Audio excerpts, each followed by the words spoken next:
Why the Republican Party is poised to tear itself apart in the last 48 hours. Two things have happened that suggest the Republican Party is likely headed to an all-out civil war. 1. The Wall Street Journal editorial board, the pillar of establishment conservative thought in the country, wrote this of former President Donald Trump, bolding his mind: Mr. Trump may run again, but he won't win another national election. He lost re-election before the events of January 6, and as president his job approval never rose above 50%. He may go on a revenge campaign tour or run as a third-party candidate, but all he will accomplish is to divide the center-right and elect Democrats. The GOP's defeats in the two January 5 Georgia Senate races prove that the country is moving past the Trump presidency, and the GOP will remain in the wilderness until it does too. 2. A new Quinnipiac University national poll shows that 3/4 of Republicans, 75%, want Trump to play a prominent role in the GOP going forward. Yep, those two views are fundamentally irreconcilable. You cannot believe that the GOP won't hold any real power unless and until Trump is removed from any major role in the party, and want the 45th president to have a prominent spot in the party's future. It's simply impossible. Elected Republicans have been doing everything they can to ignore this reality. Trump's recently concluded impeachment trial is a perfect example. With very few exceptions, Republican senators denounced Trump's conduct before, during and after the January 6 riot at the U.S. Capitol. And with very few exceptions, they voted to acquit Trump on the charge of incitement. The offered reason for that seeming contradiction was a technicality that the Constitution doesn't make clear whether or not a former president can be impeached.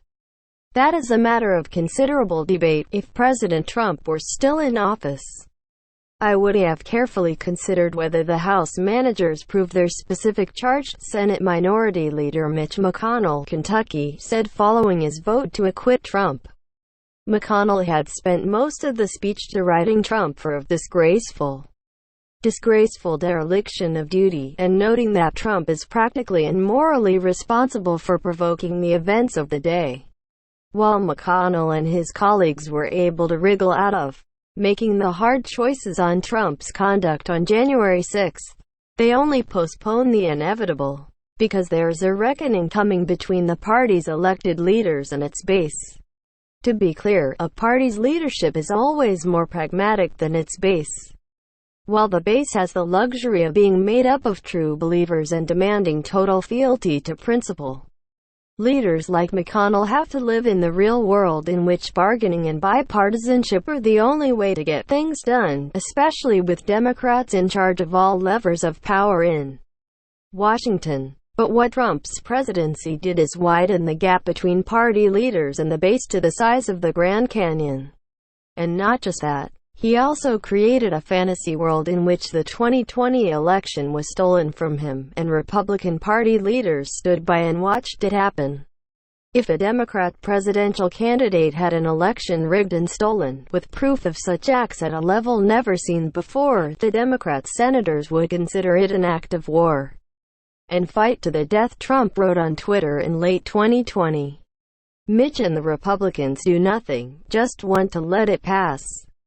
No fight. What that campaign of deception has created is a base in the GOP that hates its own party leaders almost as much as it hates Democrats. And Trump is showing every sign of wanting to keep that base weaponized as he ponders what to do with himself in the future.